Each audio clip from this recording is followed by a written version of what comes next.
Hello everyone, आज हम बात करने वाले हैं डिफरेंस बिटवीन प्रोकैरियोटिक सेल और यूकैरियोटिक सेल। सबको ये कन्फ्यूजन रहता है कि प्रोकैरियोटिक सेल और यूकैरियोटिक सेल में क्या डिफरेंस होता है। आइए स्टार्ट करते हैं। अगर ये वीडियो अच्छी लगे तो इसे लाइक करना, शेयर करना एंड चैनल को सब्सक्राइब ज़रूर करना, क्योंकि ऐसी ही वीडियोज़ आगे भी मिलती रहें। चलिए आइए वीडियो को स्टार्ट करते हैं। सबसे पहले कि प्रोकैरियोटिक सेल, पहला हमने लिख भी दिया है, अगर मैं समझा भी देती हूँ आपको, जैसे लगे आप वैसे पढ़ के और समझ सकते हैं। In prokaryotic cells incipient nucleus are found. इसका मतलब ये होता है कि जो प्रोकैरियोटिक सेल होता है उसमें न्यूक्लियस तो पाया जाता है, बट पूरे वेल डेवलप्ड फॉर्म में नहीं, इंसिपिएंट फॉर्म में पाया जाता है। जबकि eukaryotic cells well developed nucleus are found. इसका मतलब ये होता है कि जो यूकैरियोटिक सेल होगा उसमें न्यूक्लियस भी पाया जाएगा और वो भी वेल डेवलप्ड फॉर्म में पाया जाएगा। और दूसरा डिफरेंस ये होता है इन prokaryotic sales nuclear membrane is absent. जो प्रोकैरियोटिक सेल होता है उसमें न्यूक्लियस के बाहरी, मतलब जो कहते हैं आउटर लेयर पे कोई भी मेम्ब्रेन नहीं पाई जाती है, जबकि वही यूकैरियोटिक सेल में न्यूक्लियर मेम्ब्रेन प्रेजेंट होती है। तीसरा डिफरेंस ये होता है कि जो प्रोकैरियोटिक सेल होता है उसमें सर्कुलर डीएनए पाया जाता है। जो डीएनए होता है वो जेनेटिक मटेरियल का वर्क करता है, और जो डीएनए होता है वो हिस्टोन प्रोटीन से कंबाइन नहीं होता है।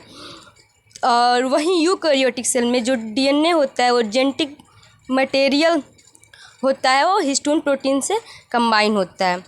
चौथा डिफरेंस ये है कि इन prokaryotic cell different type of cell organ जैसे माइटोकॉन्ड्रिया, एंडोप्लाज्मिक रेटिकुलम, प्लास्टिड, ये सब एब्सेंट होते हैं। और जो यूकैरियोटिक सेल होता है उसमें ये सारे वेल डेवलप्ड फॉर्म में ये सेल ऑर्गेनेल प्रेजेंट होते हैं। आप चाहें तो इसका शॉर्ट स्क्रीन भी ले सकते हैं।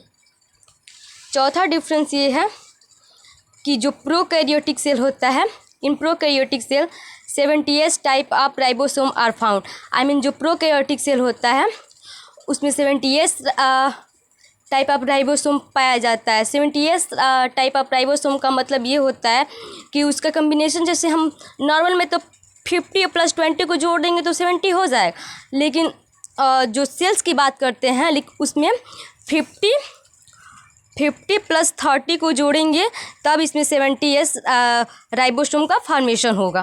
ठीक, वहीं पे जो यूकैरियोटिक सेल होता है उसमें 80 टाइप जो 80S टाइप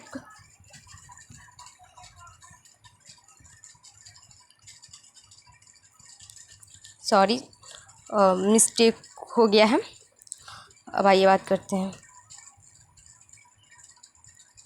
जो यूकैरियोटिक सेल होता है उसमें 80S टाइप का राइबोसोम पाया जाता है। ठीक है, जो 80S राइबोसोम का नॉर्मली में तो हम जानते हैं कि 50 + 30 मिला देंगे तो 80S टाइप का, यहाँ पे यस छूट गया है, मैं यस को भी नोटिस कर देती हूँ, पाया जाता है। लेकिन इसमें हम 60 + 40 को ऐड करेंगे तब हमारा 80S टाइप का राइबोसोम बनेगा। ठीक, छठवां डिफरेंस ये होता है कि जो प्रोकैरियोटिक सेल होता है उसमें साइटोस्केलेटन जैसे कि माइक्रोट्यूब्यूल्स एंड एक्टिन फिलामेंट जो होते हैं वो एब्सेंट होते हैं, जबकि यूकैरियोटिक सेल में cytoskeleton and microtubule and actin filament present होता है। और जो सातवां डिफरेंस, सबसे बड़ा डिफरेंस ये होता है कि जो प्रोकैरियोटिक सेल होता है उसमें रेस्पायरेशन होता है एक सेल ऑर्गेनेल के द्वारा, जो बहुत सिंपलर फॉर्म में होता है। जो माइटोकॉन्ड्रिया के होमोलॉगस होता है जिसे मीसोसोम कहते हैं प्रोकैरियोटिक सेल में, ये रेस्पायरेशन में हेल्प करता है। जबकि यूकैरियोटिक सेल में उसका वेल डेवलप्ड जो मीजोसोम होता है उसका वेल डेवलप्ड फॉर्म माइटोकॉन्ड्रिया पाया जाता है, जो रेस्पायरेशन में हेल्प करता है। अगर चाहें आप इसका शॉर्ट स्क्रीन भी ले सकते हैं, मैं ऐसा ही कर देती हूँ।